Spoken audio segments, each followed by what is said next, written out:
Time to do some sketchy shit. Doo-dah, doo-dah. Hope I get away with it. Oh, da doo-dah day.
Oh, hello, folks. My name is Dan Hollifield, and welcome to Last Man Standing. I have been. Oh, okay. Finally, I've been trying to find my watch later list on the iPad, and I finally did. So now I can make comments without having to be repeated 4 times because that's how many different channels we are currently streaming to.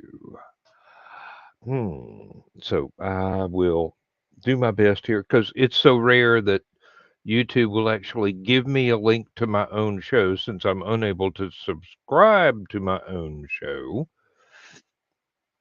Someone needs to check into that. I mean, seriously, some of us actually need 2 different devices to be able to do StreamYard, YouTube, comment on YouTube. So, first world problems. I know, first world problems. It's so difficult being so privileged and stuff just not being easy. What I wouldn't give for the easy button from that office supply thing. Um, with me tonight, got Dawn sitting backstage, and I'm going to bring her up right now. So we are just going to hang out for a little while and see where the wind takes us. Well, I cannot stay on too late tonight because I have a doctor's appointment in the morning. Yeah. Yeah, me too. I got to. My alarm clock goes off at 6, so So, these things they happen. Once again, first world problems. Um, right. got a streaming Yeah. show on. Got to get up in the morning. Choices, choices, choices. So what you been up to? Recovering from You went last to week. Deadwood, didn't you? Yeah, we went to Deadwood via Tennessee. That's a longer trip than. Okay, probably was necessary. Oh yes, because you had to pick up uh, Michaela's writing partner, And Linda. Yolanda, Yeah. yes, thank you.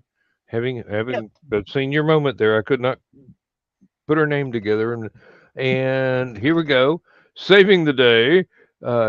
Hopefully, keeping me from having to talk unendingly for a while.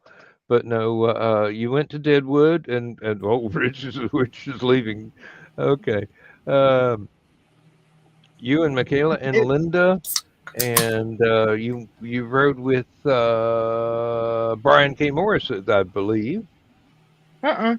No, Mm. He was in Des okay, Moines while we were in Deadwood. okay. We all just Well, shifted a state over.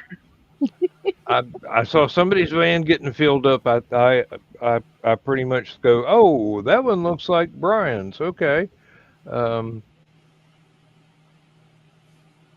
It was really neat because I had never been in Tennessee or Kentucky. So to go okay. from Illinois to Kentucky to Tennessee, back across and going back up to Badlands and the Black Hills was actually kind of a really neat. Yes, Rich. I It love sounds Brian, but I've seen Brian's van up close and personal. It just screams like it should have free candy or puppies on the side.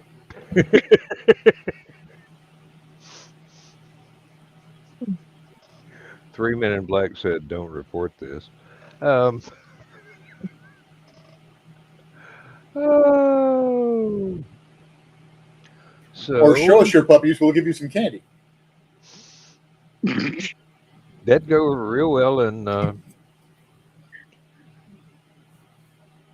Until Cookie walked out and saw it. yeah, that and the police in New Orleans. Wait a minute, it's not February. Um, oh dear. Sorry, I rudely interrupted. Tell us about We both Deadwood. did. My apologies.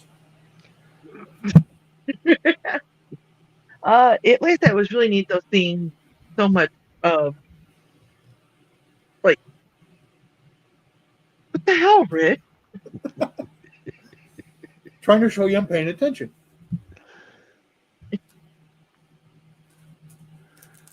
Oh, Although I probably gave off Charles Manson Helter Skelter vibes. A little scary, Rich.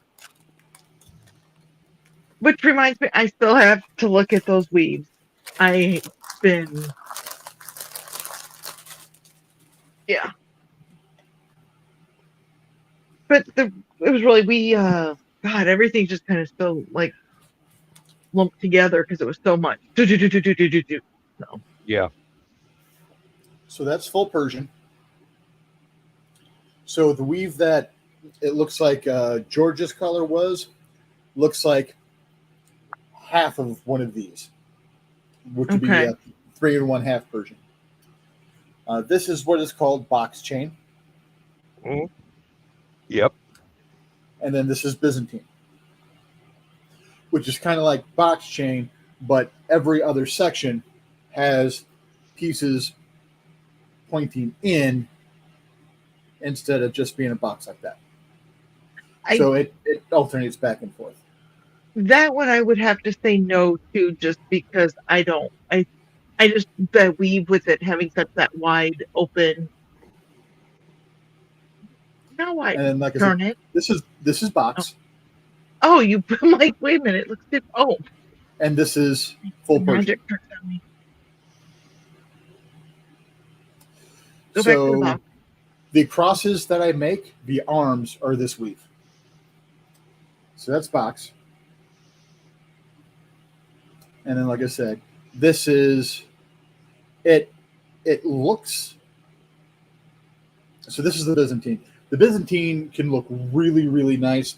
I would suggest Byzantine for a bracelet or a necklace on an actual person instead of on an animal, because all this nice work here gets lost in the fur. Yeah. I was gonna say it's a very cool looking weave, but not for the purpose that I would need. Yeah. So I went and made starter chains for me the other day, because it's a lot easier to build off of one of these and then break the last couple of links, take it off so that you've got your segment that you can do what you want with, than trying to start it from scratch every single freaking time. Oh, and I feel like I have to point out the paper clips are probably not included. Oh no, you would have actual real clasps. The paper clips are just to give me something to hold to work on.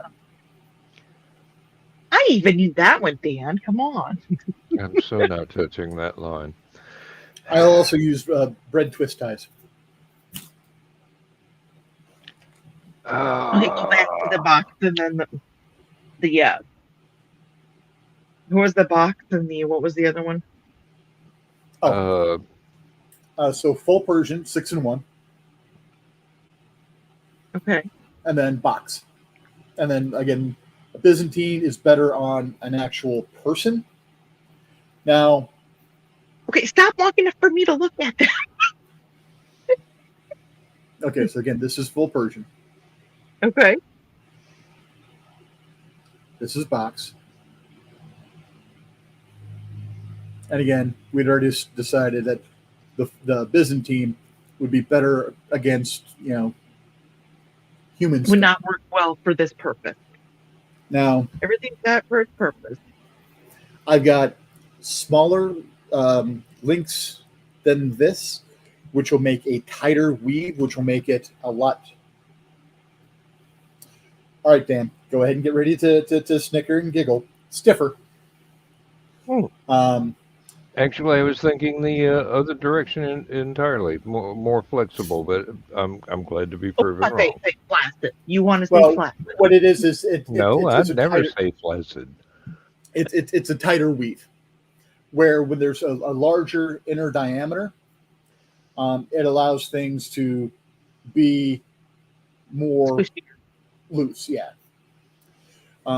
So, 6-in-1 full Persian, as you can see, is a much stiffer weave than box.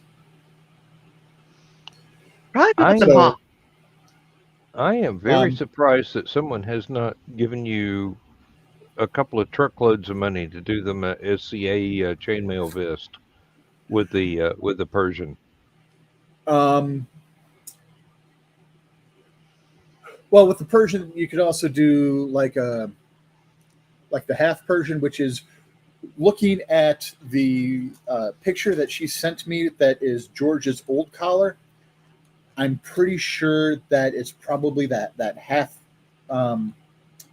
that half Persian 3-in-1 weave. If you lay it out straight, is it almost like a triangle? Yeah. Okay. Yeah, it almost has like a triangle feel to it. More than likely, it's that 3-in-1 half Persian. I have not attempted. So another reason why I made this full Persian starter is some of the instructions I have for the half Persian 3-in-1 weave, and then there's also a quarter Persian, which is actually a 4-in-1 weave Persian instead of a 4-in-1 weave, which is like the classic European mail. But we could also even do a 4-in-1 classic European. It'll just be a little bit wider of a collar for them as well. And those can be fairly loose as long as you weave it in the right direction. Because that's a weave that it depends which way you go. Do I still have mine here somewhere? No, I don't. I made myself a little coaster out of some links that are just really hard to. Some of the first links I got that I hadn't touched in years, I'm like, I gotta do something with these after I finally got links I can actually do stuff with. So I made a little 4-in-1 square coaster type thing. One way it's nice and loose. The other way with that weave, it is a very stiff weave. And this is the weave that you would see in a lot of medieval armors. Now, do you make the links?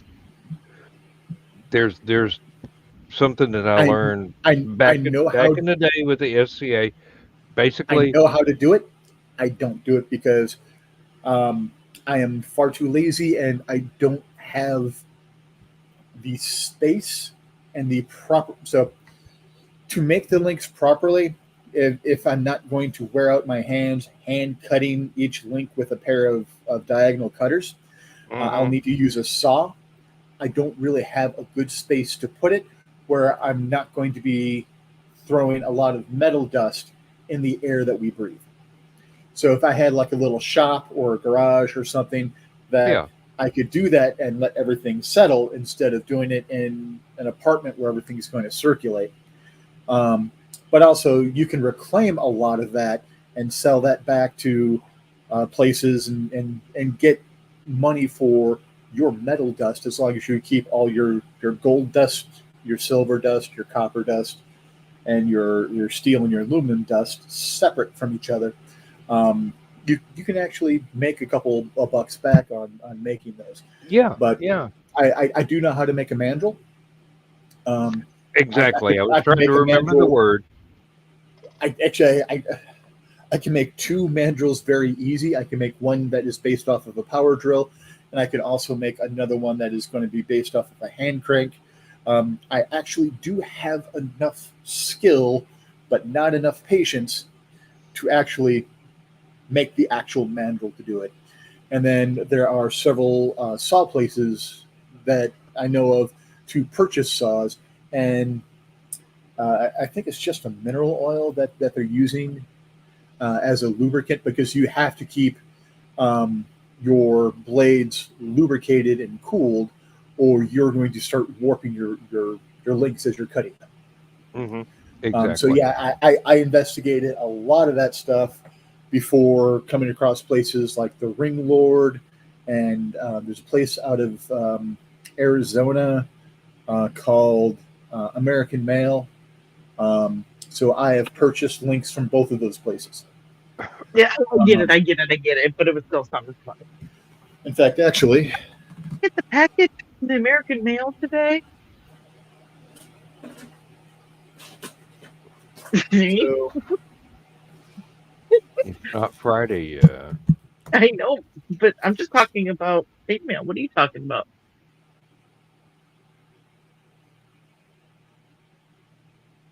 So, American question. Okay, chainmail comes. so those are aluminum, right? These are aluminum. These are actually the ring size that all of this is made out of. Okay. So Well, there is a gauge to the wire, how thick the wire is, and then there's Yes. an inner diameter, which is what size mandrel it was spun on, and then dividing the inner diameter by the um, the thickness of the wire, you get what is called aspect ratio or AR, which the AR for the rings that I showed you is 5.0. okay. I guess Yes, the only reason I was I'm a asking is nerd. because I of cross my weight. zeros. No, it's okay. Oh yeah, it's everything that I work with is aluminum. Okay. I can work in steel. I just have chose not to work in steel because aluminum's cheaper. Yeah, Oh and yeah. it is And lighter. it's a lot cheaper on shipping too because it's Yeah. lighter. Yes. But another Um. thing that I get from Ring Lord is I actually get scales. So I can Oh. actually make scale mail if I wanted to. But what I use these scales for is so like with my dice bag here, it's just something, a little bit of bling to the very end of the ties for my dice bag. And then also from Ring Lord is, I think it's Ring Lord. Ring Lord. I got, actually, no, I might have Little got these off. dragon. I might have got these off Amazon. A little dragon charm. So I've got a little dragon charm that actually matches the color of my dice bag. And then I went all Joker with a Celtic cross and a Thor's hammer for other decoration and good luck charms on my dice bag. And this is actually the same ring size as all of this, but this is wove in. Technically, it's a European 4-in-1 ring pattern, but I actually did it in. You can think of it as I did it like the Amaguri way with chainmail instead. So I started with a central ring on the bottom, did 8 rings on that, then I did 16 rings on that, then another 16 rings, then 24 rings, then another 24 rings. The reason for that, as you're expanding, you want a row or two with that same number, so that it doesn't come out as like a pure cone, so it looks more like a Christmas tree than ending up like a bag. Oh yeah, yeah. So, I mean, anyone familiar with crochet or knitting, if they're knitting or crocheting in the round, it's the same principle. And then I've got these scales in like, I think 4 different sizes. All the way from these huge ones to medium-sized ones to small ones to super itty-bitty. The 2 smallest sizes, I believe my oldest boy gets something like that to use on his fishing lures. Probably. Now, when I got all my scales, because I know I bought a pattern off of the Ring Lord years ago for how to actually make a dragon sculpture. And these scales are used in the dragon sculpture as well to help with wings and plating and stuff like that on the scale, and then a fringe around the head and stuff. I also bought these, they call them donut beads, to use as eyes. Because one of these days I'm going to buy all the ring sizes and I'm going to make me a damn dragon. I can't wait to see that. Dragon. Oh my god. Where's our heart? No, I'm not a nerd who enjoys, geeking out over stupid little crafty stuff. Is it any wonder I have a hard time completing any of my writing? I get distracted by my sketching. I get distracted by computer stuff. I get distracted by chainmail. I get distracted by gaming. I get distracted by my wife. I'm not complaining about that one. I enjoy that one. No. As well you about should. dorky and nerd stuff. Okay, I am discussing with you a chainmail collar for my cat. For my cat who passed away had a chainmail collar. So how is that for? And I'm really thinking very heavily. In fact, I might do it tonight, of changing my wife's name in my address book in my phone to Sexy Ass Bitch. So that when I'm driving down the road, I can press the button to call and say, "Call Sexy Ass Bitch." And it'll call my wife. You better not typo that phone number, boy. No, see, my wife's contact is already in the phone. So all I have to do is either A, make a copy of the contact and then rename the contact, or just rename the original contact. So when she does call you, then will it say call from Sexy Call from Ass Sexy Ass Bitch? Bitch. Not from the video say call from Sexy Ass Bitch. So Misty has me in her phone as Papa Bear. So every time I call her, call from Papa Bear. Call from Papa Bear.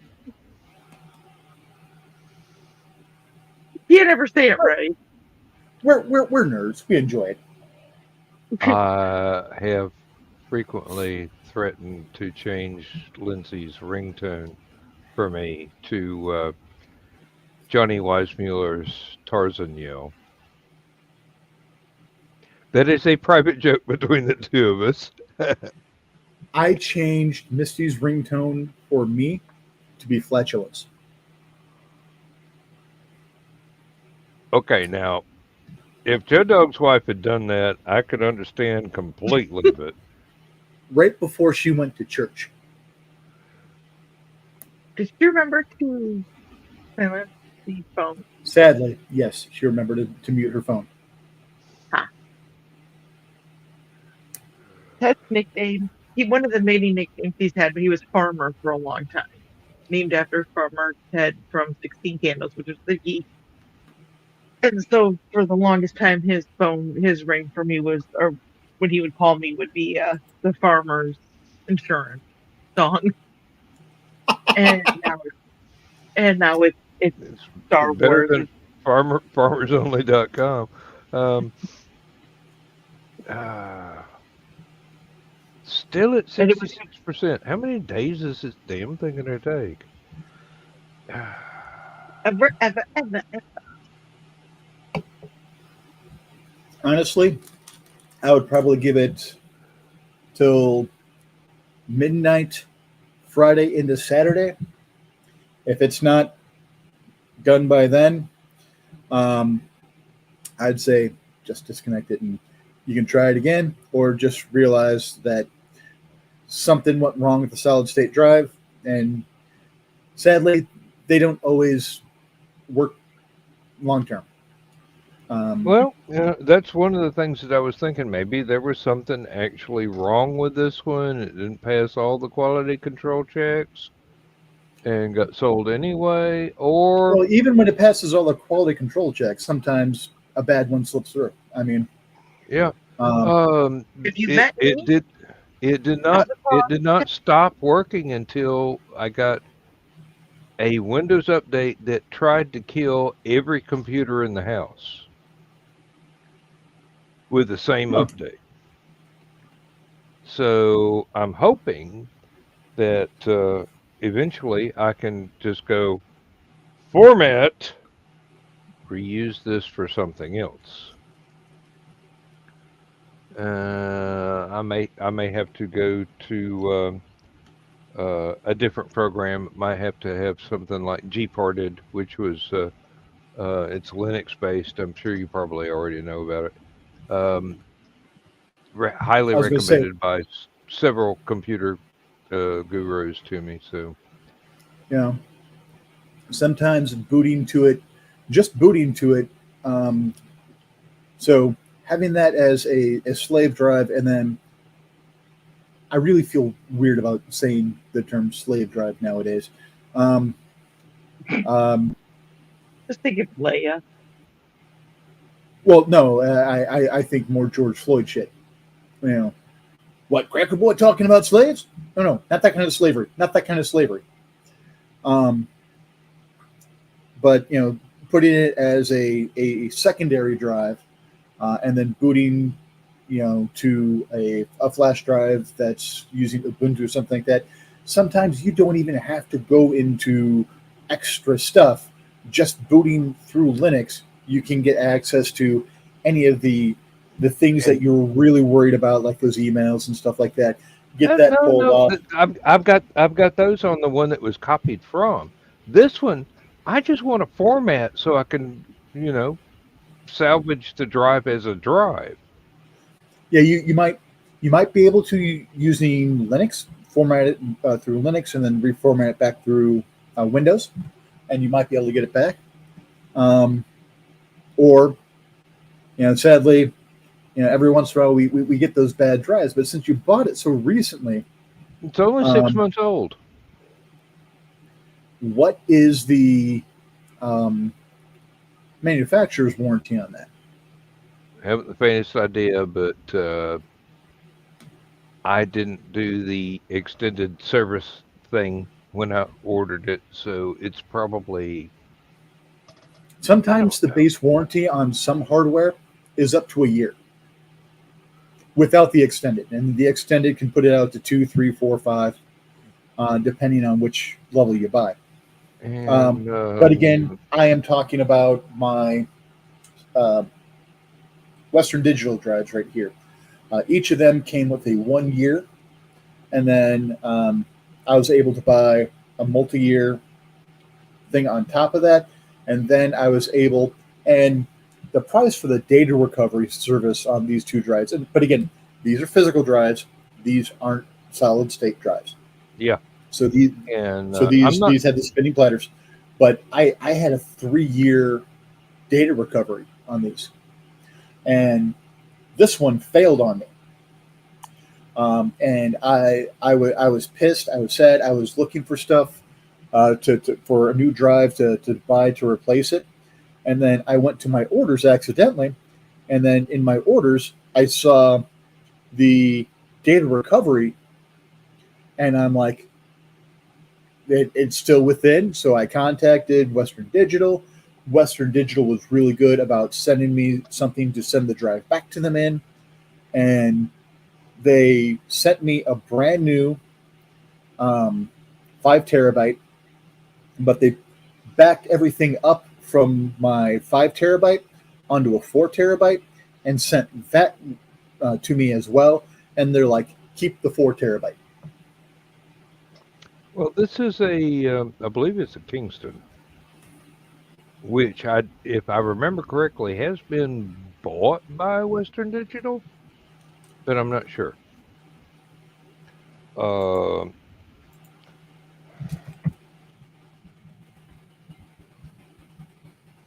It's just the frustration of, oh yeah, this was a Windows boot drive and it worked fantastically well until the day it didn't. And like I said, the day it didn't was a Windows update. And that same Windows update to 2 other computers tried to kill them. They rejected the update and backed it up, deleted, and went back to their rest state. This one did not go back to the rest state. So,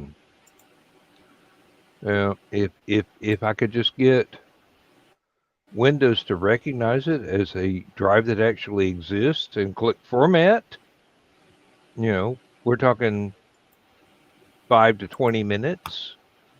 And now we're somewhere in the range of closing on 30 hours with the wipe process. So basically what this wipe thing is doing is just going through every sector and putting in zeros.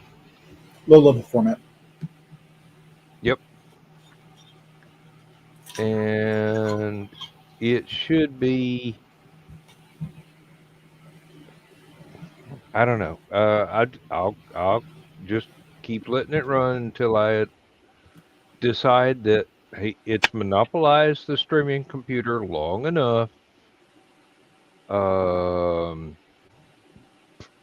Maybe I could just find a very strong magnetic field and wave it in and out, and then I've got Titanium Man or something. I don't know.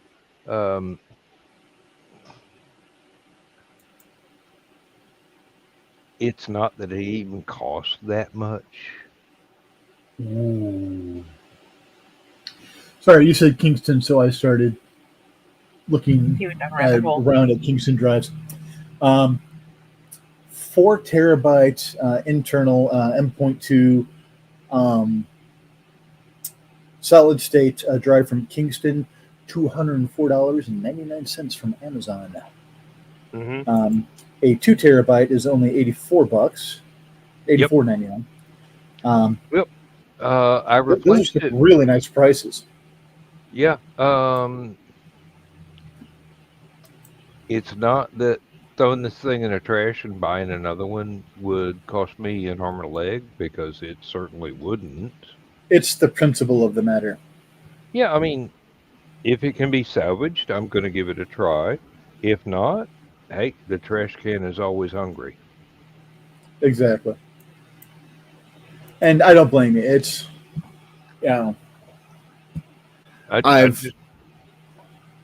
it's just at this moment, it's not even trying to recover data off of it. I can recover data off of the non-solid state drive that this one and the new solid state replaced. So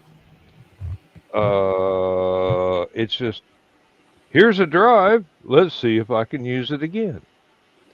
If not, trash can. All No right, big Josh, if deal. you're still around, hi and bye. I just saw that Josh Kemp had Oh popped yeah, in to say hi. He's got yeah. to get up early in the morning to meet the roofers because of the the conniption fit that Mother Nature had in his part of the world. Yes, indeed. And I'm Yeah, that I'm was sorry, but interesting. I misread roofers there for a minute. Got to get up for the roofies in the morning. Why is he getting GBT? Ah, Dear. oh Ruhifanol? dear. What the hell does he want that in the morning for? That's a bedtime thing. Uh, need those for the dog. Um, seriously, Allegedly, our catnip. dog. Oh no, go ahead. If you got a hint, Allegedly, catnip will work as um, a downer, a calming agent for dogs. It's one of the dog treats I was watching someone because they were making homemade dog treats. It was like a raw egg, um, couple of other things, and then some catnip because catnip allegedly has the opposite effect on dogs. Now, here's the thing: every cat I've ever owned got mellow on catnip. They didn't start freaking out like other cats. I've seen other cats, my friends' cats, are always, oh, catnip. All of a sudden, who put a quarter in it? yeah, really. You know, it is zipping around like someone blew up a balloon and let it go. Nope, Wow. nope. Um, You okay? this Cat sound like that, right? Wait, this maybe I had. dog. Never mind. I've seen a lot of cats sound like that. Usually, when something was being placed somewhere that they weren't expecting. Um, male cats with Thermometers, thermometers, maybe.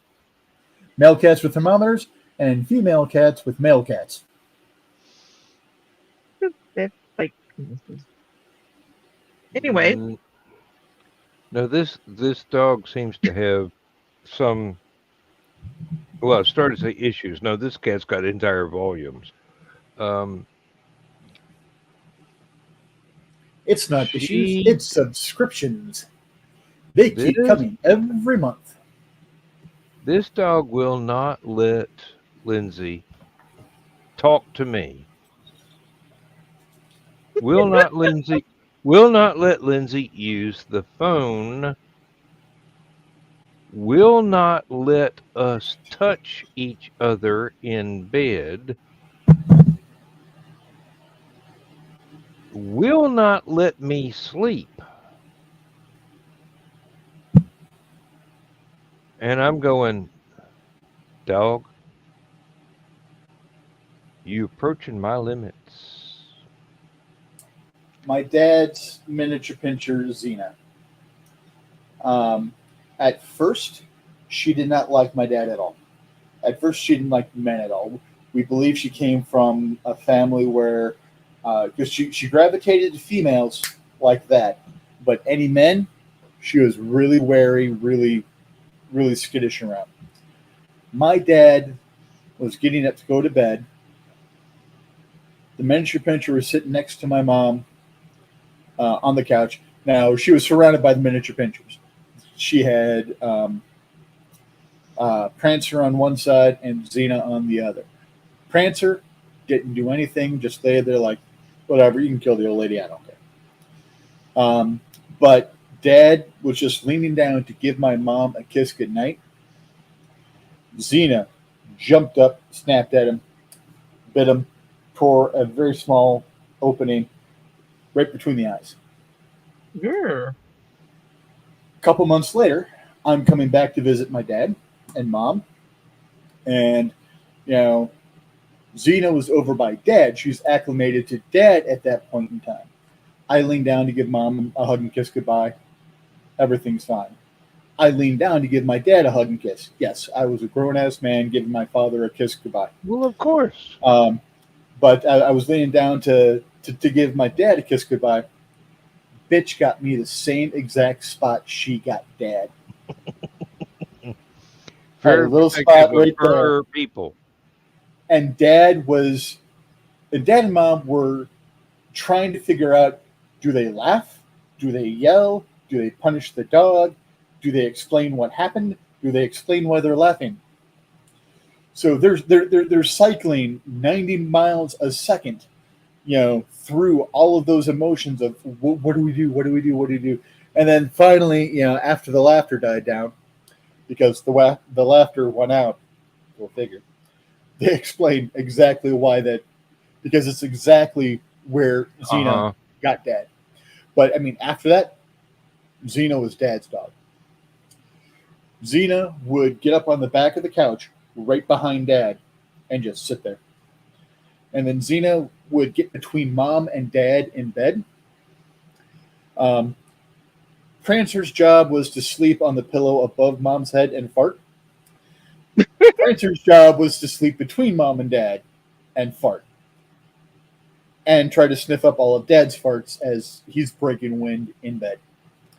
Which I think the filter wore out on the dog very quickly, because I don't think anything could survive that much gas. I've heard the stories and the jokes about Joe Dog. This is going to come out wrong, but I'm wanting to see if the legend of Joe Dog can live up to the legend of Richard D. Asplund Sr.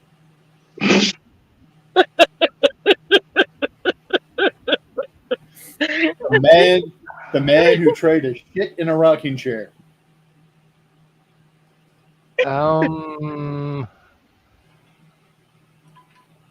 I believe that I will plead the fifth and call this one a draw.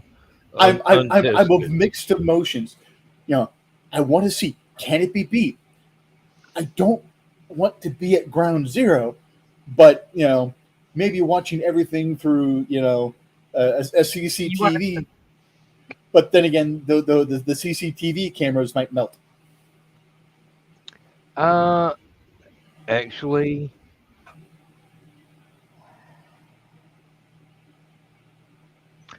Chris and Joe would both hate me for saying this, but I've never detected anything coming from Joe Dog that could remotely compete with the chicken houses that Dad and I had to shovel out for free fertilizer on the farm. Not even the cow pastures, and most certainly not the horse stalls in the one barn. And Dad's going, they don't smell anything like cows, do they? I go, well, different species, different digestive tracts. I mean, seriously. Still going to work real good on the tomato plants, ain't it? And that was the end of the discussion right there. It's going to be good for the tomato plants.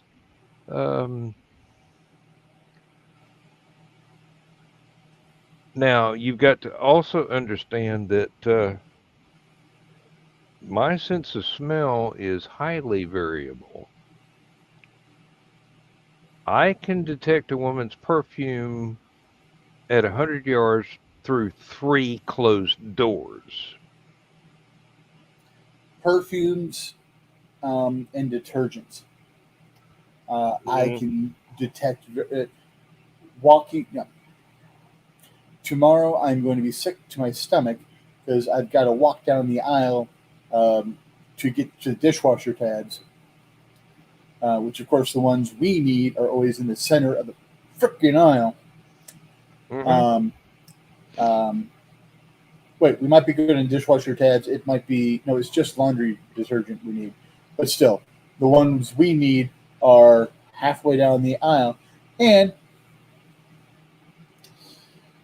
we get the all free and clear. Yes. No dyes, no fragrances. Mm-hmm. Because otherwise, So naturally, they put that in the middle of an aisle full of stuff with they don't put it on dyes the and ends. fragrances. They put it in the middle.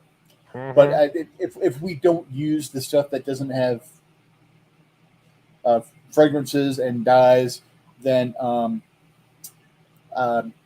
my nipples chafe.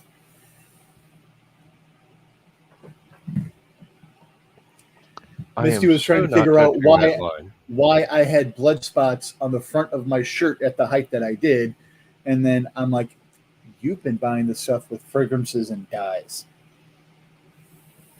I'm like, when my mom told you I need the stuff without fragrances and dyes, you didn't understand how sensitive my skin is to that shit. So ever since then, my wife has bought the stuff that has no fragrances or dyes.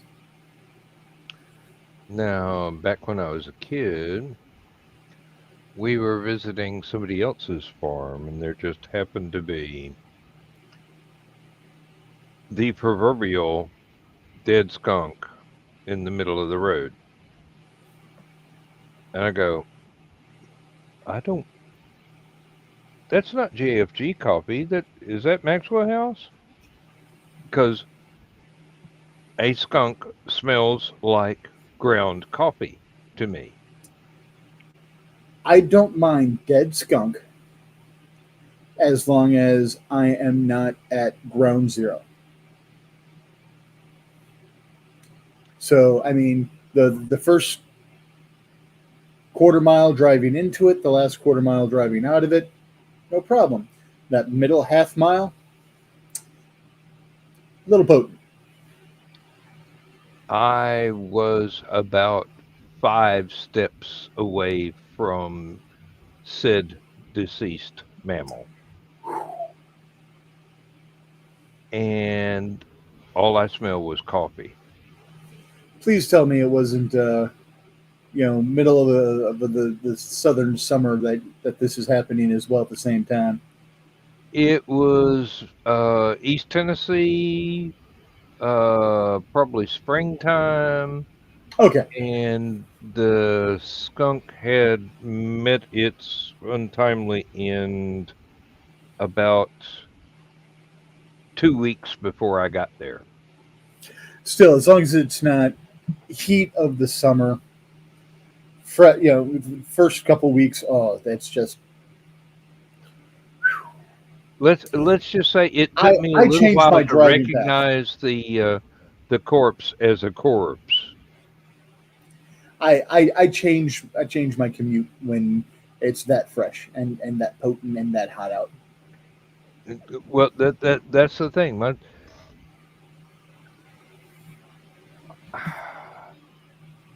I was able to walk out of the house and still smell my lover's perfume 18 hours after she left. So when Misty and I And first got together, she couldn't smell at all. Apparently, a couple of years living with my flatulence had changed that for her. She can now smell it very well. You would think it would go the other way, or to become nose blind to it. well, No, yeah. it's the power of it burning through whatever was blocking up her nasal passages is what it ended up being. It's not so much the smell, it's the burning of my eyes. Now the beautiful thing is she can taste a lot better as she is cooking because she can actually smell the spices, taste the spices. So she's not dealing with such a bland palate. Mm-hmm. I don't know if it's my cooking and the spices in my cooking that that kind of broke that and fixed that for her, or if it's my flatulence, but because farts are funny in my family and in Misty's family, we're going to go with it was my flatulence. Now, the serapeptase. Um, when I started taking this as a dietary supplement to better deal with the arthritis, because this stuff has a side effect of the uh, the ibuprofen or the Aleve that I would normally take. Kind of like an anti-inflammatory. It actually increases the effect of the anti-inflammatory. It's Okay. a booster, and uh, this one of the side effects from it is that my sense of smell came back after years of sinus problems where the least bit of pollen, the least bit of dust, the least bit of whatever, I can't smell anything anymore. I got my sense of smell back. Food tasted better. My cooking, I I was could, going to I could, say, I think working in a fiberglass factory might have something to do with helping burn out your ability to properly process things in an olfactory manner. yeah. Well, the No. the real thing, the real cause happened before I ever got a job in the factory. I had to bush hog a field. I was hired out to bush hog a field. It was about 12 acres in the middle of springtime. When I got back home, the Ford Blue tractor was yellow green with pollen, Ooh. and I had a sinus headache for about 3 days that nothing would touch. After that, I had a very little sense of smell. So this stuff giving me back my sense of smell is a miracle. I don't take it as often as I probably should, but I'm still young and vain enough to not want to have an entire tray of daily pills I have to take. So I'm not as assiduous at sticking to the routine as I should be. Rich, do you want to slap him first or shall I? I Um, I think I this have 8 in these in the morning. 4, 2, 3. Yep, that's the kind of thing that I am reluctant to pursue the necessary stick to itiveness for And that doesn't count the having to 2 of take these those. each day, Mm, which are derived from John's poppy fields. Not John. Not that John. I, you you John, don't know he you if I don't know he suddenly doesn't. John, if I suddenly get you in trouble with the DEA, I apologize. These are not actually from John's uh, yard, to my knowledge. Who knows? He might sell them to Big Pharma. John was stationed in the Middle East. He might still own property.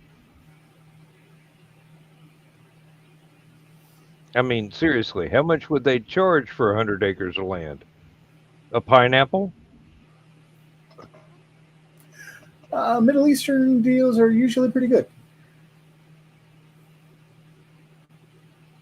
They're um, they're usually pretty shrewd about that. In fact, what they got that 100-mile long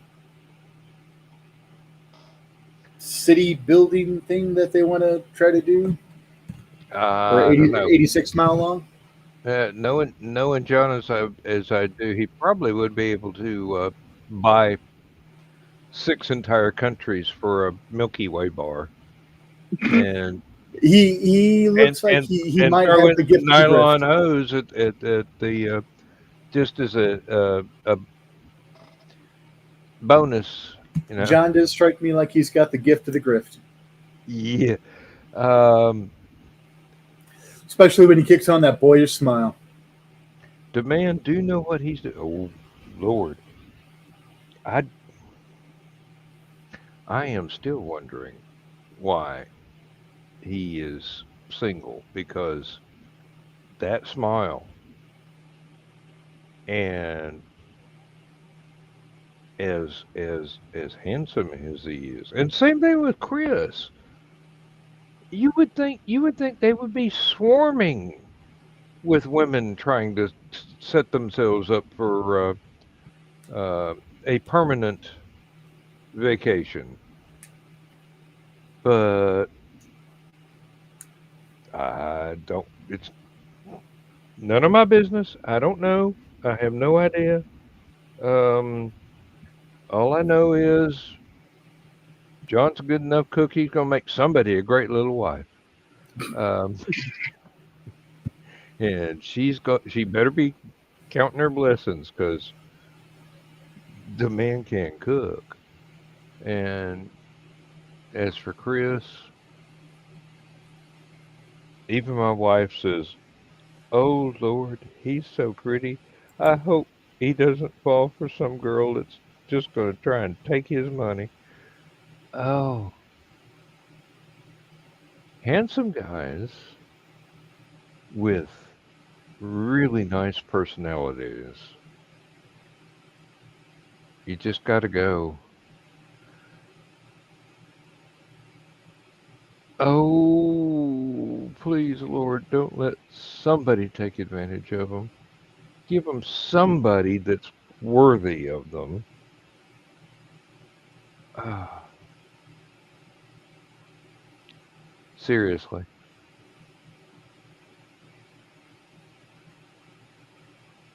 Whereas old cynical bastards like me. Um,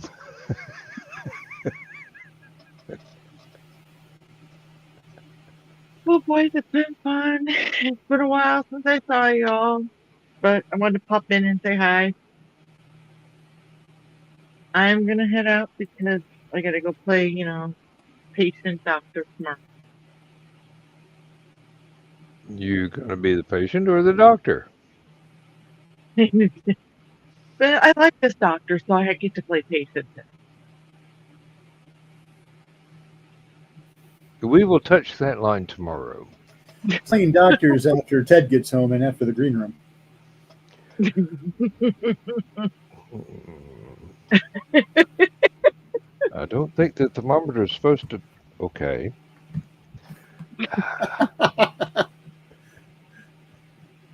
That's a little big to be a thermometer.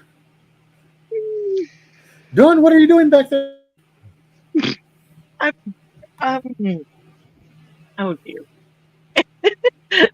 Nice, nice freeze. Happy International Women's Day. I'm all for international women. It's a Deadpool joke from the movie. I know, but Dan, we know is for international women. Look at his bride. Doubly international. British Tripoli. and Tripoli. Venezuelan. Venezuelan, British, and American. She is.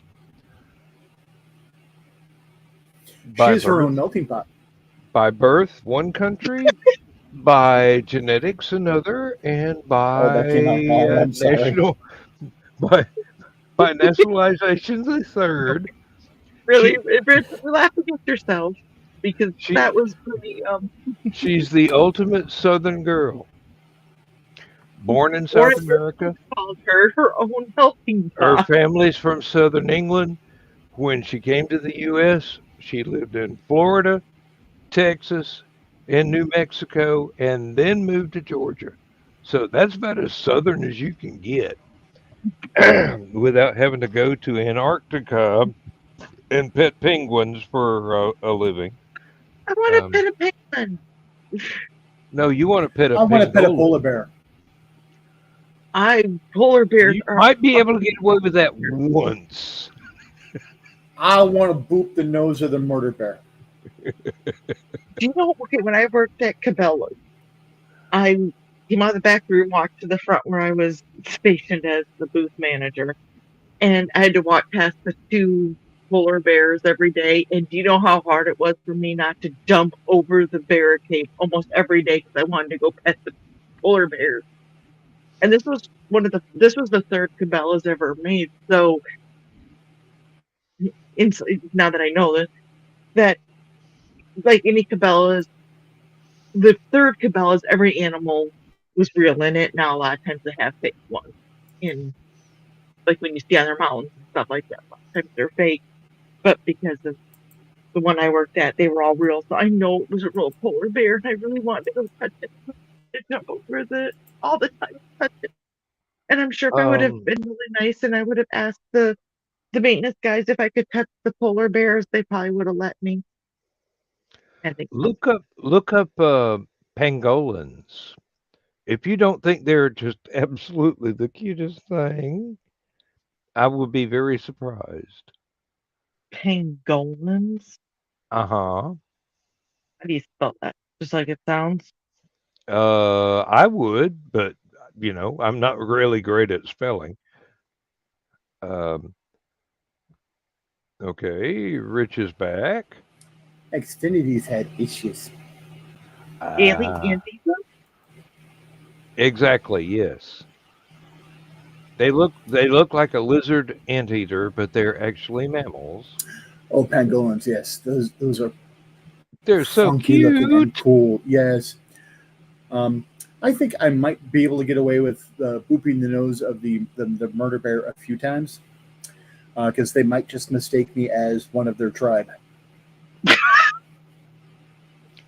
Hey, don't bother him. He He's lost his hairy. He's fur in bright white. Vietnam. He speaks the language. All right.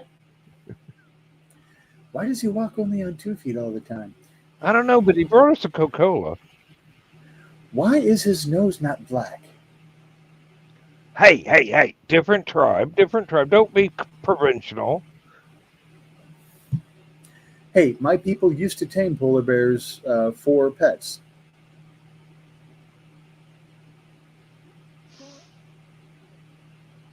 Sometimes I wonder what my people got up to. The voice. My God, the voice. He works on horses too. Good Lord. Okay, guys, I'm going to bed. Good night. Good See night, you Dawn. possibly. See you possibly tomorrow night. Possibly. Possibly. Good night. Take a light. Bye. Possumly. Oh, heavens. Possums are fun pets too. Not my cup of tea. They Not could mine be either, but perfectly I've had friends delightful, who but kept them. It Raccoons are freaking psychos. sounds like my kind of pet. Um, I mean, you could wake up in the middle of the night, it's standing on your chest, as you're sleeping, holding a butter knife, going, "Come on, I know you have them. Where's the snickerdoodles, bitch?" You know. Dog food's in the bowl. If you ain't satisfied with that, there won't be no more food if you kill me. My sister had one that had a really nice, big, tall enclosure and stuff like that, but occasionally they would just let that thing roam the apartment. Oh yeah. And I'm like, the complex lets you have this? She says, the complex doesn't know we have this.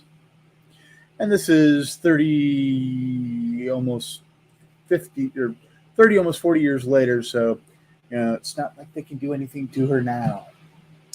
Um, hell, I don't even think it's the same owners anymore. Statute of limitations has run out. Yeah. Nope. Lindsay has often wondered what it is with me and pets. And I did have to point out that horses are not pets. Horses are partners. Totally different mindset. You got to connect with the horse. Oh, horses can be an extension of you. Yeah. Well, not ex- I wouldn't. I had somebody get really mad at me about that, uh, trying to use extension, but it's a partnership. You work I've seen together. people think, and the horse does what they want the horse to do without any knee pressure, using reins, spurs, anything like that. Oh, you can be standing there. When you are that in sync that you can just think something, and the person and or animal that you are with does what you're thinking, that is no longer a partnership. That is symbiosis. That is an Exactly. extension. You are one and the same. Um, and I'm not saying I've seen it often. I have seen it occur 4 times, 4 different people, same family. Yeah. Um, I have seen one fellow that um, worked extensively with a a a dog in Vietnam, and don't think he was able to keep the dog when he was discharged. Well, honorable discharge when he decided not to re-enlist, but he got another dog of the same breed and worked with it the same way. He did not have to make any audible commands or wave his hands or even click or whistle. He just look at the dog and then look off in the distance at something. The dog would go check it out. If there was anything weird, dog would come back and go, might want to check this one out yourself. It's out of the ordinary. But didn't have a Bugs Bunny accent. But why do dogs always sound like they're either from Hoboken or from California? I really can't figure that one out. Well, bird dogs sound like they're from Tennessee. They're just so laid back. Oh wait, nobody can hear those but me. Oh, sometimes I forget. Um, it's entirely a self-generated voice, not the animal's actual speaking, but you get to know the body language, you get to know the gestures well enough, and your brain assigns them a voice, and it's yeah, almost like carrying on a conversation. Uh, I- okay, fan wank. Same thing as I am Groot. People carry on a conversation with 4 words of dialogue meaning different things in different intonations. You can do that with oh, cats are with rude. with certain animals, Mm-hmm. it's they're picking up on the micro expressions. They're picking up on the different sense that you're giving as your body chemistry changes because of your emotional state, because your pheromones and the sense that your body is putting off will change because of different stress hormones and things that are being released in the body, causes your sweat to smell different and stuff like that. So a lot of animals like dogs can pick up the second you start getting nervous without even looking at you to see a physical cue that you tensed up because your scent has And suddenly changed. You know, they can it, smell fear. That really is, a thing because that fear scent changes the hormones that are being produced in your body, which is changing the chemicals that your body's putting off, so the animals can pick up on that. And it goes the other way as well. You can become so familiar with an individual animal that their body language speaks to you as if they were, plain English. The the And hey, the, Mike, the, Jimmy. the ear ticking this Morning. way means that this particular animal is doing XYZ, while that same movement in the pet sitting right next to it means something completely different. And hi, Mike, Jimmy. Sorry, I was in mid explanation. Yeah, no. I'm just listening along. No worries. Good morning. Morning with coffee. Mm. Started to say I can't wait till I can get a cup of coffee, but that's going to be 6 I can- hours and a little less from now. So I can wait for coffee. yeah. I don't feel like being ill. Although right now I would kind of kill for a hot chocolate. Although granted, all I've got to do is prance my ass about 25 feet that way and make a cup. This late at night, it's going to keep me up and probably give me horrendous heartburn. Yep. Yep. I'm beginning to find out that some of the stuff that I have been used to eating is no longer reacting well with my digestion. Mm-hmm. And some of it is stuff I don't want to give up eating. A bowl of chicken noodle soup and a toasted cheese sandwich. Campbell's classic chicken noodle soup Mm-hmm. with a little bit of lemon pepper seasoning, and then 2 pieces of bread in the toaster on level 4, and then 2 pieces of cheese slapped between that, stuck in the microwave for 20 seconds. Within an hour, um, I I was sitting straight as a board on the couch because I felt the biochemical rumblings starting to kick through, and I was like, this is not going to end well. Mm-hmm. For the record, Richie 1, intestines 0. Yes, but So you have to realize explosive decompression does not just apply to astronauts with a hole in their spacesuit. I managed to eject the core before there was a meltdown.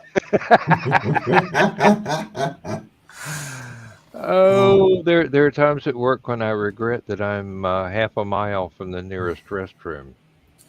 The eagle hath landed. Now Yeah. there were other nights where it was intestines 1 or 2, and then Richie maybe 1 or 2 as well, as rounds 2 and 3 had to occur. Um, but yeah, it's like I know I'm going to have bad things happen, but it's worth it. I'm Like a beginning big ass I'm plate of beginning to nachos. wonder if Oh, I'm yeah. going to have to give up broccoli. I mean, there's been several days this week with I mean, it's steamed, it's soft, it tastes wonderful. It's just and then 4 hours later, I am probably the world record holder for the half a mile walk. But that doesn't like broccoli is a very unique one. I would rather look at whatever is with the broccoli. Chicken, tomato sauce, Well, broccoli is in the same family linguine. as cabbage. So cabbage, broccoli, cauliflower, Brussels sprouts, Mhm. Brussels Not that sprouts, much though. bok choy. all these can have digestive issues. Usually, it's more in the form of flatulence. Yeah. But if enough gas is being generated, it can cause liquefaction. When because everything's under pressure, so weird things can happen. And even if you have something that blocks you up, um, your body will liquefy things to try to get around it. Yeah. And then again, it might just be my age. It's the time of life where 2 exits, no waiting. Yeah, it might be the time where every meal is scrambled eggs or rice.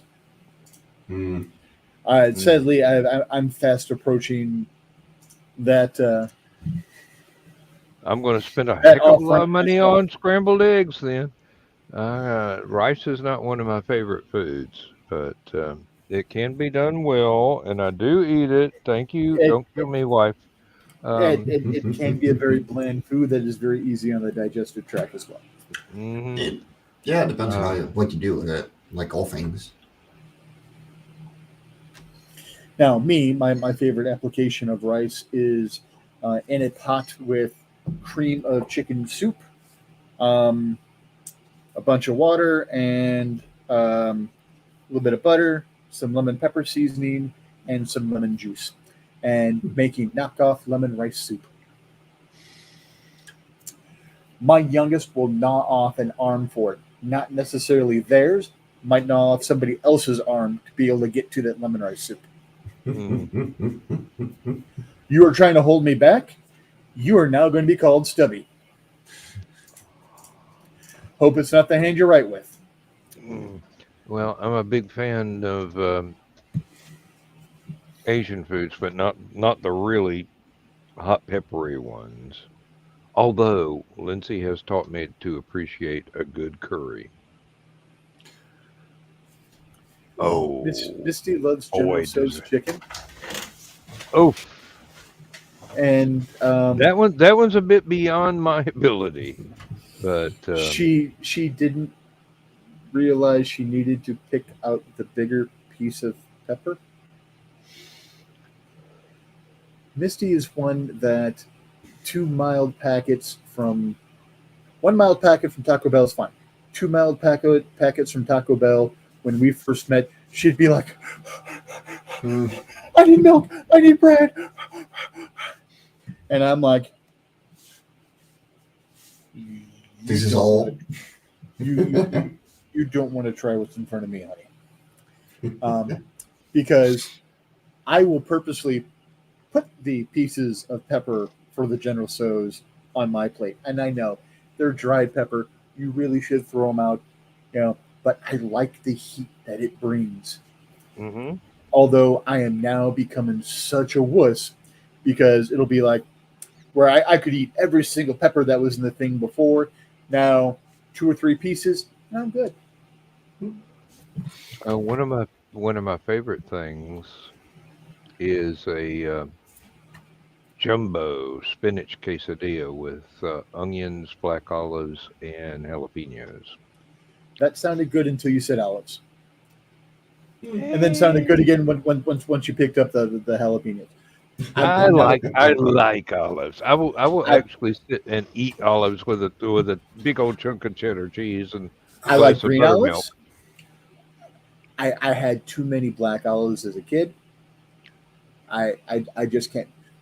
Every done right on certain pizzas, I'm fine with it. Done right on with certain Mexican dishes, I'm fine with it. Um, it depends if there is not a flavor for it to blend into. I do not like black olives on my food. I would admit a prejudice towards. I love the green olives much better. I love green olives. I'll still eat green olives, especially after they've been in a martini.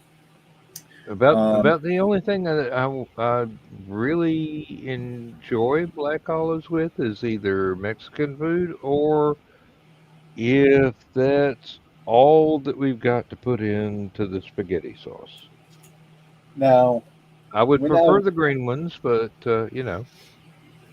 when I was young, the people that lived on, so if you're looking at my parents' house from the street, the people that lived in the house to the left of us, Bill and Gloria Cairns. Um, Bill drank a lot of martinis with olives. He would get new olives every martini. He would give his olives to me and his grandchildren. My mom drank martinis with olives. I would always get her martini or her olives because she'd always put fresh olives in every single martini. Those were still soaking up alcohol. I was gonna say that will get you Five, pretty high. five, yes. five, five, 5-year-old Um, Richie was very chill. I can imagine. yeah, comatose would be a good word. Um, I come from a long line of Vikings, so our alcohol tolerance is fairly up there, especially when you're being trained from 5. and Yeah, now the French just call that. Yeah, we're training him for later. for leader, yeah, leader after leader after leader. Yes. No, for later, but leader is fun too. Yeah. Not wrong either. Training Uh, him by the leader for later. now, the one thing about martinis, I have never understood the cocktail onion in some martinis. Now, I like onion, pickled onions, just fine. Um, I didn't even have to wait on my British wife to introduce me to that one because, hey, um, I grew up in the Appalachians, so anything that has been soaked in vinegar is going to be, ooh, give me more, please. Um, I mean, but I just do not, to this. I've had a couple, and I'm going. The jury's still out on this. Uh, we'll get back to you when this information has been processed, and it's taking many more years than this hard drive to delete. And uh, Sorry, there. I just had the mental image of getting a sweet tea, sun tea jar with the little spigot at the bottom, filling that with basically your martini drink, spearing a bunch of onions and peppers on kebab skewers, sticking them in for just some type of weird redneck fajita martini type thing, You and you then you taking the kebabs out after everything has been drained out and trying to cook them on the grill without having the flames leap 6 feet in the air. you've actually seen John's Bloody Marys. I mean, I swear, he's got an entire salad in there. What's going on, son? He's got everything but a head of lettuce. I mean, seriously.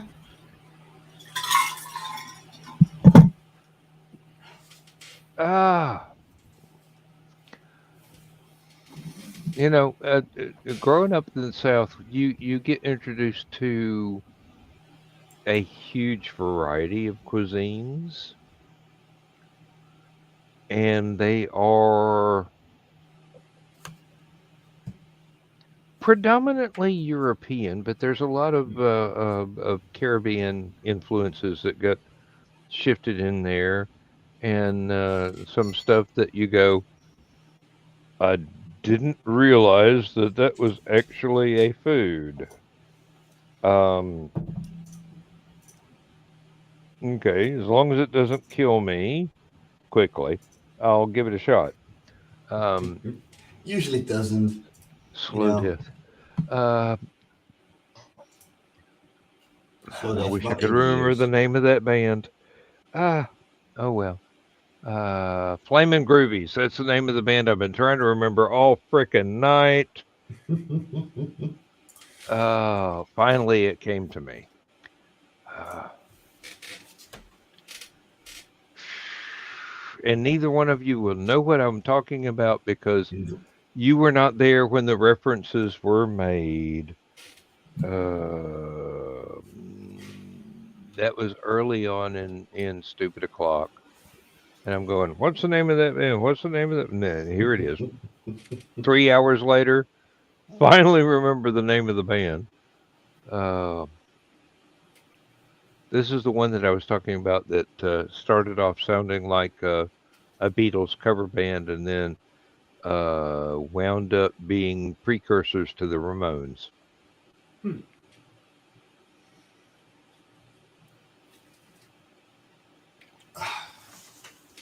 Longer and more intricate songs, but still. Both bands did a version of Needles and Pins that is excellent on its own merits for each band. Different directions, but still. Having known that song in the original back in the 50s and the early 60s, listening to the classic radio back then when classic music on the radio was either 50s or big bands from the 40s. So, things have changed a lot. There's been several generations added to that playlist. I shall return. I am going to go down the hallway. And Sorry, I just finally saw the news about the passengers and crew on that Titan submersible. yes, Lindsay's been texting me all That's a day. shame. Apparently, as John was saying, the Navy's hydrophone instruments picked up the actual Implosion. yes, and thought, we could tell people we know this already, or we could not let the Russians know that we can hear their submarines from 6 oceans away. Evidently, the poor people on that submersible were dead before we ever heard that from the news that they were missing. So They were probably dead before they heard the sound of the implosion. Oh yeah, but before we heard anything about it, Yeah, for sure. My thoughts go out to the families, and I'm very sorry. My condolences. Um, that is one of the environments that is second only in danger to outside the atmosphere in space as to being unforgiving of any breakdown or mistake.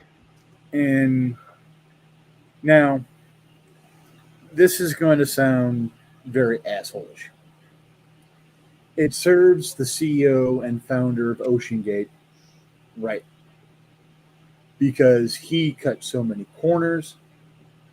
But not that I want to see anyone die. Oh no. But it's his own folly. It's sad that he took 4 other people with him.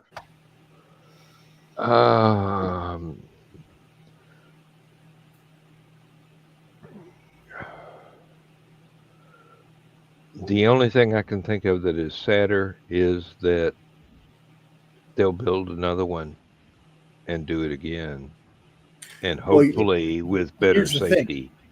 The guy that was nixing everything and cutting all the corners can never interfere with it again.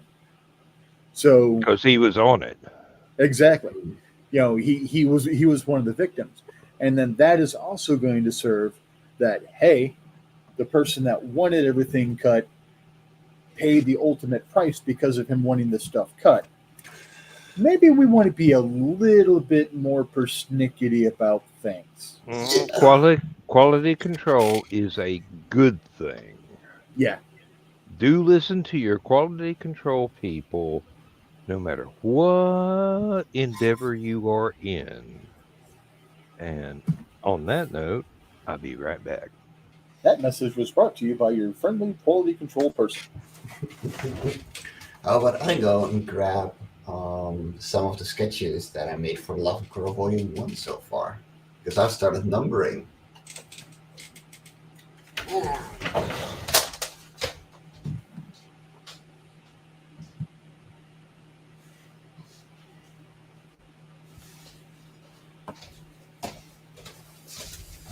A lot of big books.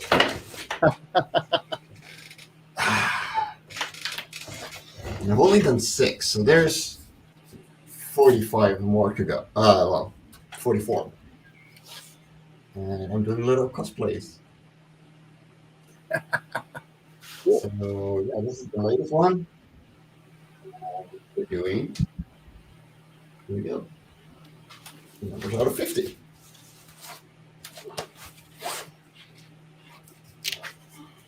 So everyone gets a little sketch. And of course, a number. And all the backers get their number by order. So if you were first, you were first. And there we go. What number was I? Let me check the Kickstarter. And keep in mind your backer number isn't the actual number in the book. Because, well, there's only 50 and I got way more backer numbers than that. Let me see. Backer report.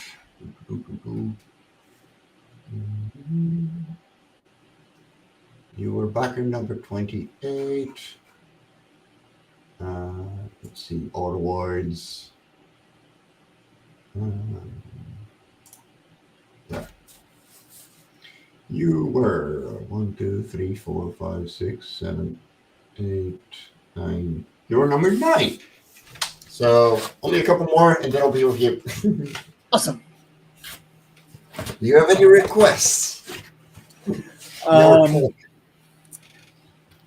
Not that I can think of off the top. Oh, that is gorgeous. That's a little Groot in his flying machine.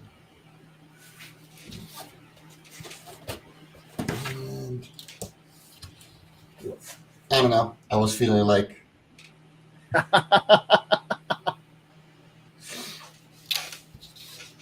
yeah, they were so much fun. And I'm probably gonna do like science fiction one for Dan, you know, and all kinds of little things because I know what people like, right? So a lot of my stories are fantasy horror-ish type things.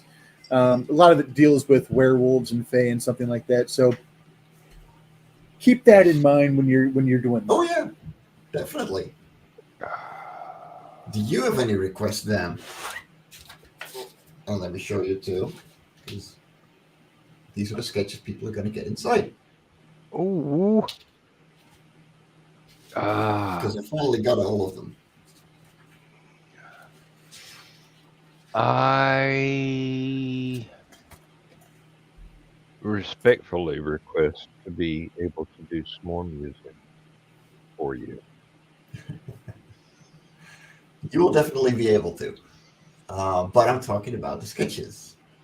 Yes, yeah, I know, but any artwork that you do is going to be amazing, and I don't even have to. There's nothing I could think of that would not be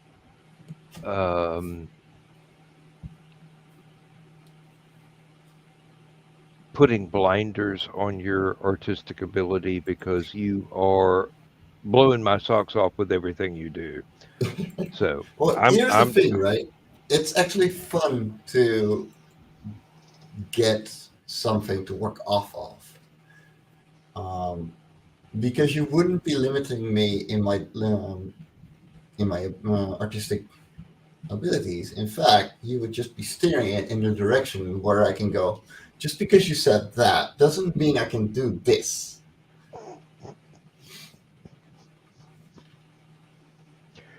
there are some people whose talents I am in so awe of, and you are one of these, that I would go, I ain't saying nothing. I'm not disturbing them. I'm just looking over their shoulder. That's all I want to do is look over their shoulder. What did this brain, this mind, this talent, mm, anything. Um,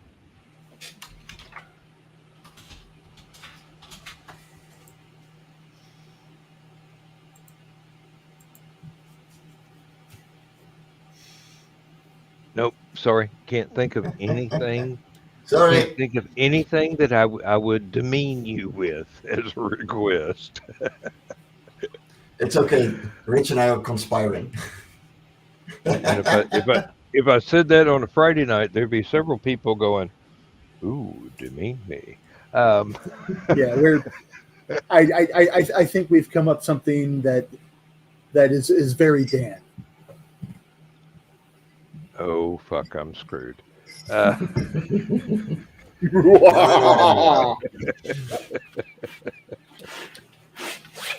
Against common belief, we're actually kind people. Don't tell anyone. Too bad the cat's in the other room. Otherwise, I could sit here and do the whole evil villain. Give my creation life. Uh, It's alive, alive.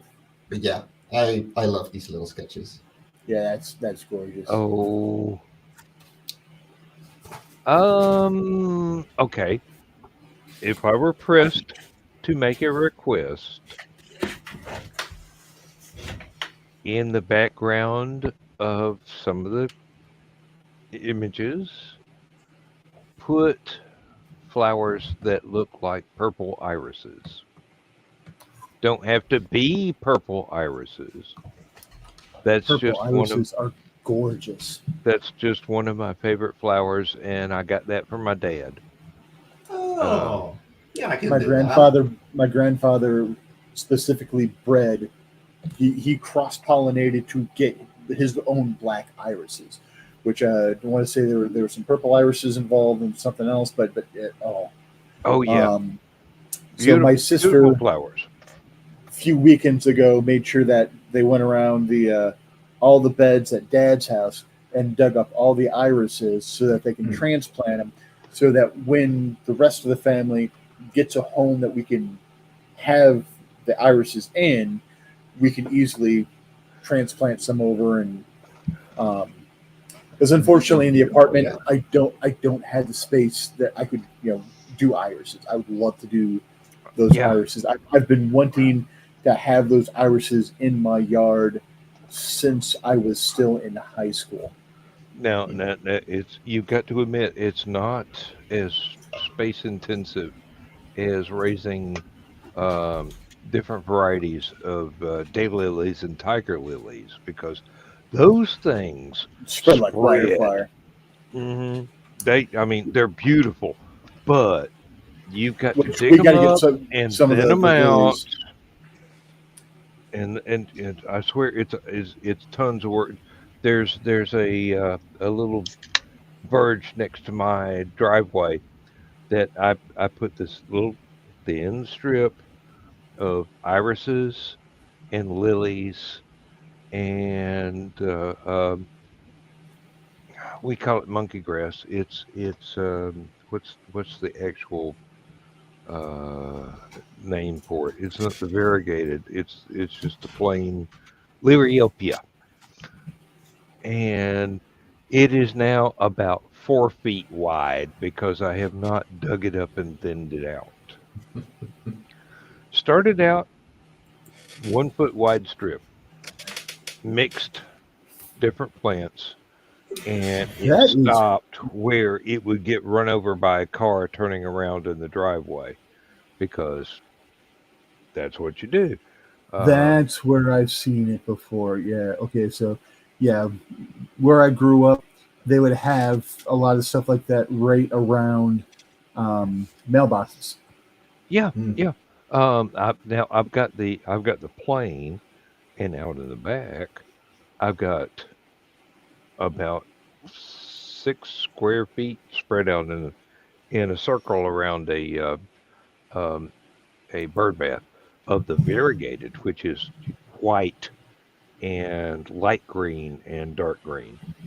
Now, the other Liriopia is basically just dark green, and it's got uh, the flowers smell beautiful, and they come out with little bitty seed pods that look like miniature bunches of grapes, and it's just it's so neat. And you worry that the animals will eat them because shouldn't be good for them, but evidently they don't smell good to dogs and cats, so they leave them alone. Uh, Ah, so that's why there were other mailboxes. hmm Lily And turf, monkey grass. Yeah. yeah,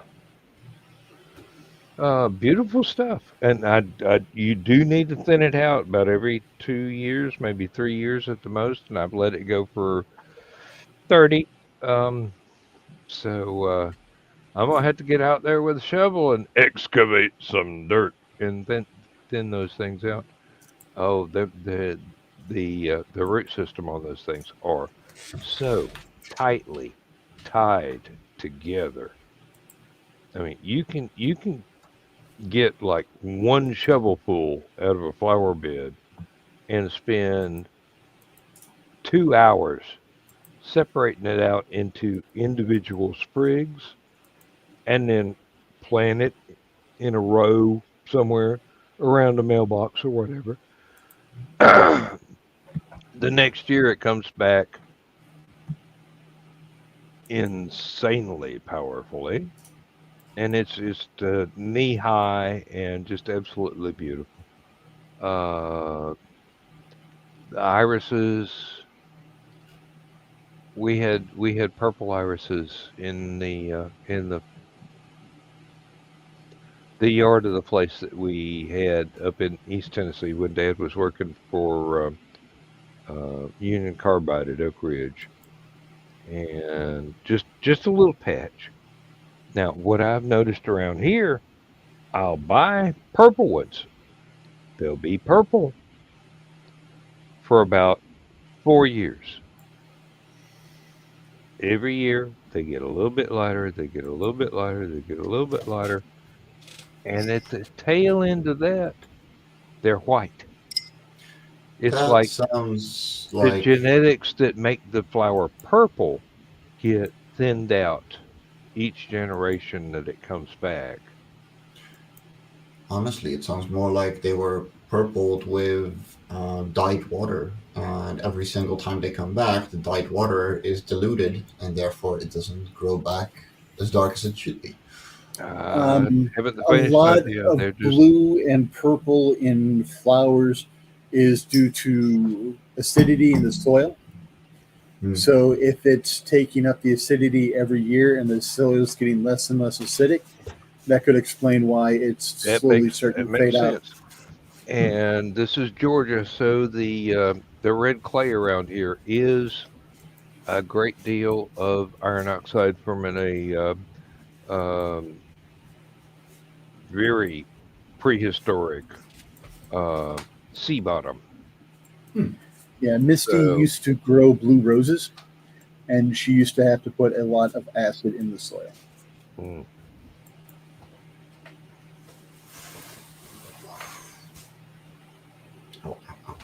Yesterday, um, at my side job, I had to pack a couple of archiving boxes because that's what the warehouse is for. And it dropped right on the center of my upper leg muscle, oof. and it decided to just cramp up, and it has not been able to properly release, so it's still hurting. And I have to go to Dutch Comic Con a little bit with a heavy cart. I'm Oh, not looking forward to this. Oh, I have been wanting to ask, how is Luce doing with the pregnancy? She She's getting back up there.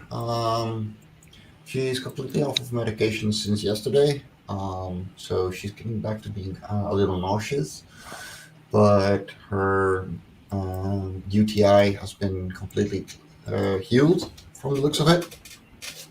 But she's just having stomach pains and normal pregnancy pains Mhm. because things are growing and her body was considered. Yeah, her biochemistry is going through a mega shift.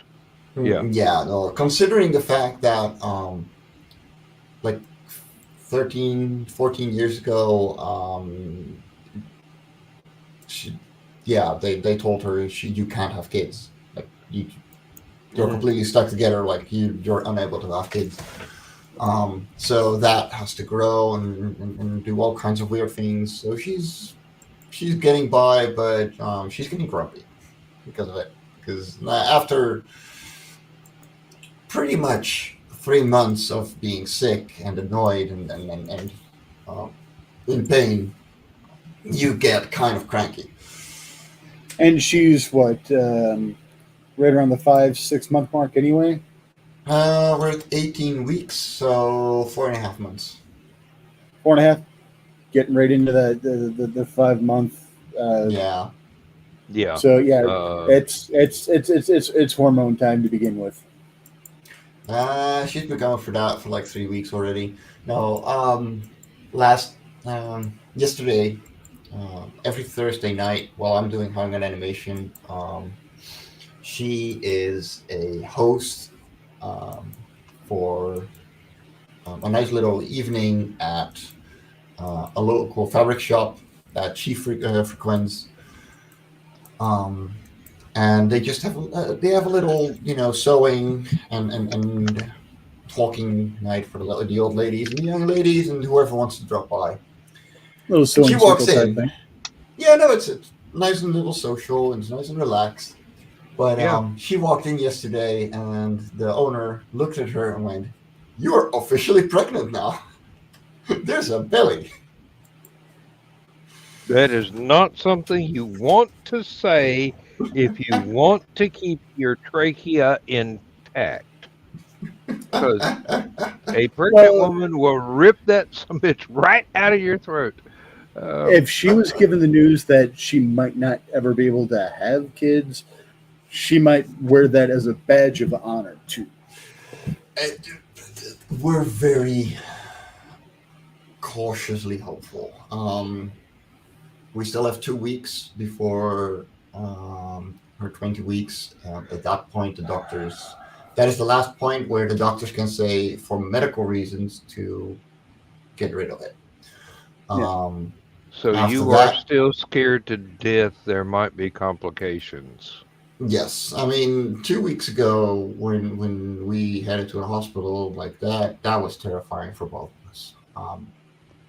It's yeah, it's very heavy on us, but on the other hand, like yeah, like it's what it is. It's So life. You got to deal with what you get handed. so like there's not going to be any baby showers before the kid is there. Like we're very cautious, um, and the plan is to just do all of those things once the kid is actually here. Because just because the doctors can no longer say you have to get rid of it. If something happens that put her life in jeopardy, Yeah. we're still screwed. Yeah. You wouldn't believe how many times I've gone through this. And all my children are stepchildren. So, when I went through it, it did not have a happy ending. Yeah. I would now have had 3 biological children, but there were problems. Yeah. So somewhere out there on an alternate timeline, I've got 5 stepkids and 3 biological kids, and hopefully knowing me, I wouldn't be drawing any lines between any of them. They'd all be my kids. So it's just, We never expected Crow Hmm. because of my biological issues with my diabetes and my obesity and stuff like that. That causes a lot of issues with being able to Yeah. yeah. to have things generate properly so that children will arrive.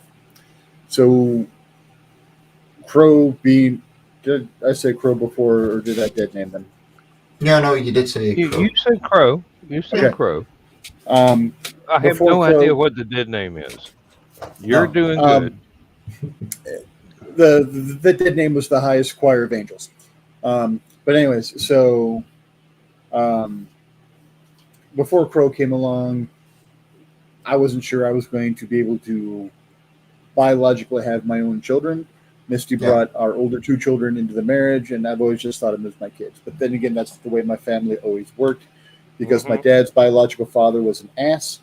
So the man that married my grandmother after he left was the only man that my father ever recognized as his father. So we don't use step unless we're filling out forms. Yeah. Yep. Um, I'm Yeah. not fond of the term either. My and kids are then my kids. yeah, Exactly. then we got Crow and I might not have been invited to their Conception. conceptions, but yeah, but I do my best now that I'm here. Um, Um, I was late to the party. Okay, I brought a and bottle of wine. Um, if you watch my interaction with my kids, you probably at first blush, unless I told you Misty brought my elder two kids into the marriage, you probably wouldn't realize that they're biologically not mine. Well, Um, Zach, it's very funny because he would do stupid shit, and I would look at Misty and I'm like, "Are you sure he's not mine?"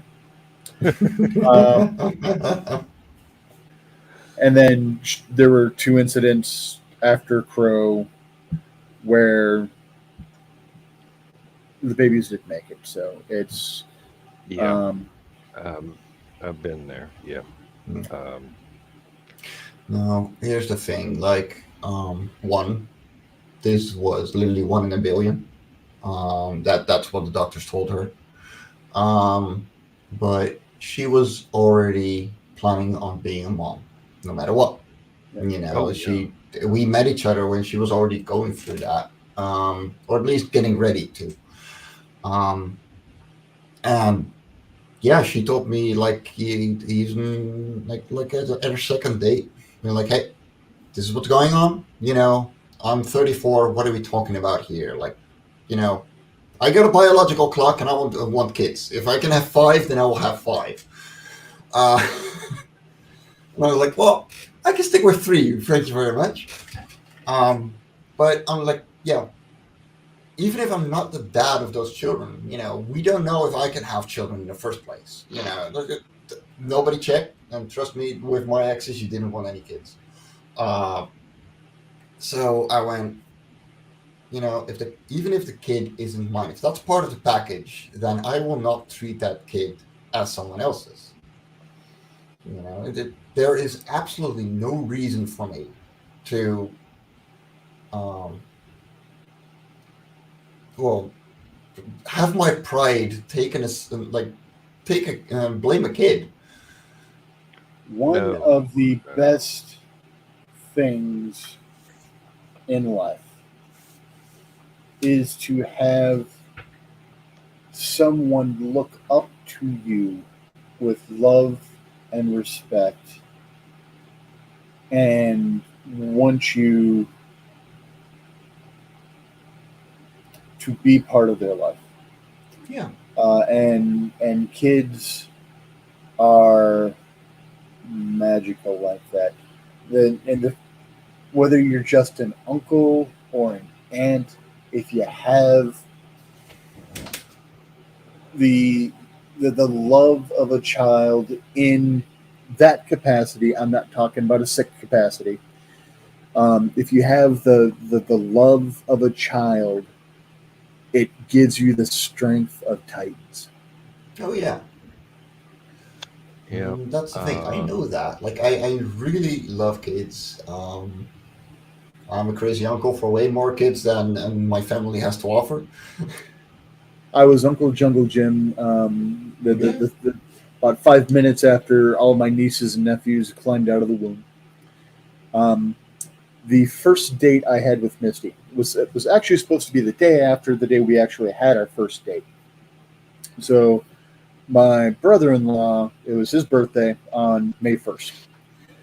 We were supposed to have our first date on May 2nd. Misty and her kids were over at my sister-in-law and brother-in-law's house, her little sister, and they're like, "Why don't we invite Rich too?" So basically, my first date with my wife was a family dinner for my brother-in-law's birthday. 5 minutes after coming into the house and sitting down in the easy chair, the girl that would become my middle child and the only two children my brother-in-law and sister-in-law had at the time turned me into a jungle gym. Misty and Mike and Dusty were freaking out. They're like, "Oh my God, we're so sorry." I'm like, "Why? I'm used to this." They're kids. Like, let them be kids. I am Uncle Jungle Jim. Exactly. To them, I am a towering giant. They're 2.5 feet tall. I'm 6'4". Yep. I was almost taller than Misty sitting in the easy chair and her standing. That's why I make a joke all the time about if Misty gets mad at me, I'll just drop a piece of rice long ways between us so that she has to walk around it.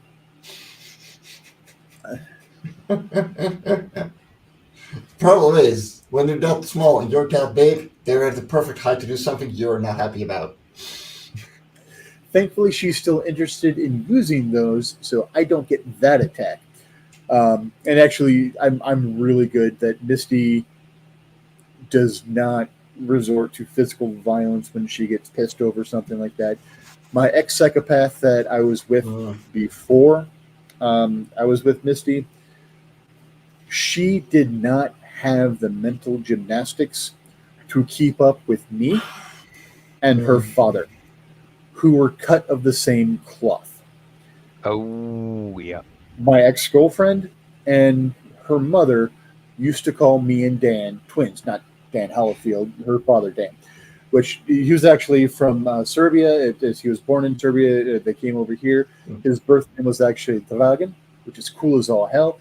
And the funny thing is, with the name of Dragan, their family saint was actually St. George. Oh, yeah. Definitely. So I find that funny. Now, again, I'm betting Dragan doesn't really mean dragon. Depends. How do you spell it? I want to say it's Dragan, but it's Serbian. So it could be.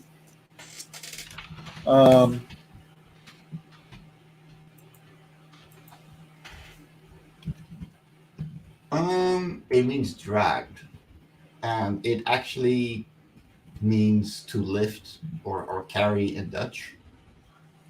And draken with a K is dragon. Yeah, in Serbian and popular Serbio-Croatian masculine name, derived from the common Slavic element drag, meaning dear or beloved.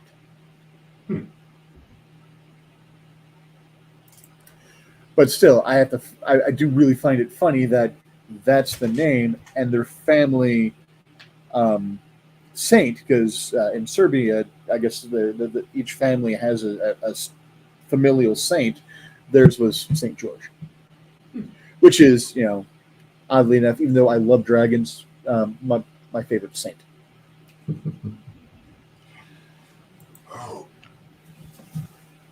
But anyways, my ex-girlfriend, I call her my ex-psychopath for a reason. She was not able to keep up with me and Dan, so she would get mad at me, and my sides and my knees are very sensitive.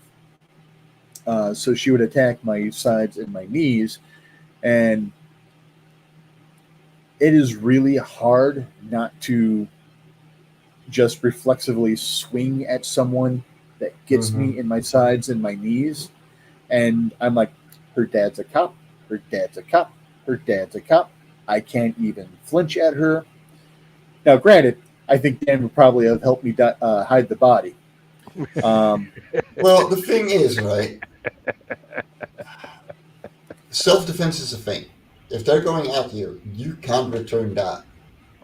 Dan is former homicide. So what had happened is I was not realizing that he had walked in after his shift. He was actually in his duty gear still, just walking in the door. And I don't remember what Michelle did. And I'm just like, it's not murder if they can't find the body. And he just leans in. Pigs eat everything. I'll show you where the farm is. And of course, from across the room, she's like, Daddy! He's like, what?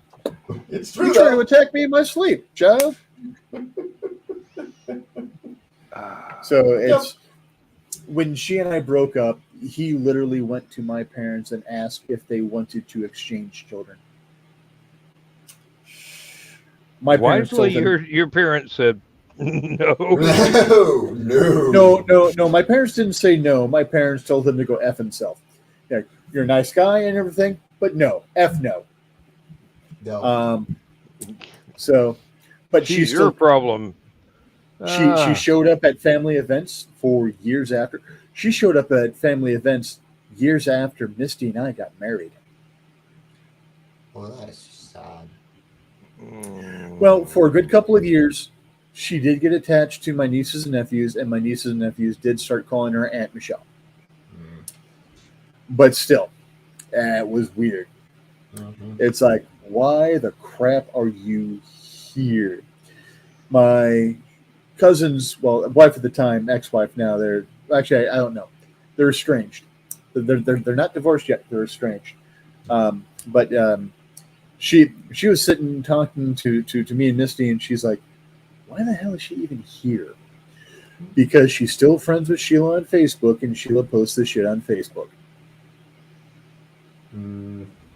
Yep.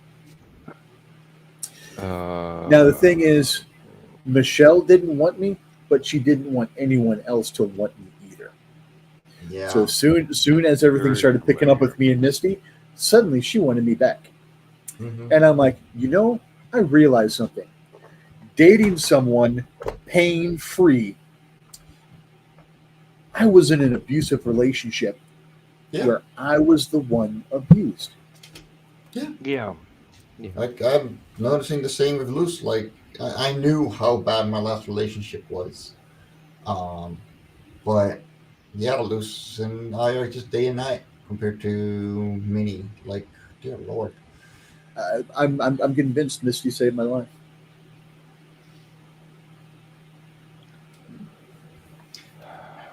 Dan needs to go to sleep. Well, yes, but yes, it is that time. I'm sorry. It is that time. It is that time. Thank you. I was trying to keep an eye on it as of 30 minutes ago and forgot. Well, but, great company, great conversation. Time just gets eaten away. Oh, yeah. Yes. I cannot wait until we're all in the same room together. And that is going to be a glorious day. As long as my sense of humor does not get to be a little too dark. Well, I'm a natural born smartass. It's in the blood. You okay, Mike? Coffee went down the wrong place. That's what I was thinking. I do that all the time. That shit's too thick to breathe. Liquid does not go down the air tube, especially hot liquid. Let's see. We will go to here and Am I doing all right? I think I'm doing all right. All right. Thank you for being here, and thank you for making it a very memorable night, and we shall do this again real soon, hopefully. Um, but for now, it's time to tell the bedtime story, and for me to take myself off into the other room and argue with the dog as to whether or not I get to touch my wife, and as in hold her hand while I sleep. I've got to fight Uh, against a stuffed tiger. yeah, Sometimes Misty's stuffed tiger will end up on my side of the bed, and if I try to move it anywhere, it'll wake her up, and she's got to work in the morning. If she didn't have to work tomorrow, I'd be like, screw it, lady. Take your damn tiger. Mhm. Good luck. well, this is a live dog that weighs almost 70 pounds now. So We had a live dog that maybe weighed 10 pounds soaking wet with rocks tied around its collar. They don't have pockets, so I couldn't say rocks in his pockets. But a miniature, well, an Italian greyhound, basically a greyhound the size of a chihuahua, took up the majority of a queen bed. Misty and I had maybe 6 to 8 inches on each side for us to lay on. And then if we try to reach over, the dog would be like, nope. Mm-hmm. Shelby did the same. Very, very jealous dog. Oh, and she hated Crow when Crow was born, because we used to hold the dog like a baby. And then the baby started being held like a baby. And then the dog would be trying to crawl in, push the baby out of Misty's arms to get into being held like a baby position. Mm-hmm. Yep, they do that. They were Spoiled enemies rotten until Crow they was are. about 5. Yeah. Until Crow was about 5, they were mortal enemies. Well, I'll see y'all either tomorrow night or Saturday night. And thank Technically you for tonight. being here. Fuck, technically, it's not tomorrow until I wake up. I learned that a long time ago on swing shift. It's never tomorrow until you wake up. This is true. So, good night, everybody. Good night. Good night, Mr. and Mrs. America and all the ships at sea. Orson Welles has words for you, but usually only on Halloween. No, Grover's Mill. Shut up. Too many jokes. Too many voices in my head. Why would they pick New Jersey? Because nobody would notice. Yeah, really? Sorry. All right, I gotta go prep for Dutch Comic Con. Alrighty. Yeah, Good night, gotta go to bed and too. see Good night, y'all lovelies. when we can. Take it light. Wrong one. Transmission overload. System will shut down.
System will shut down. System will shut down. System will shut down.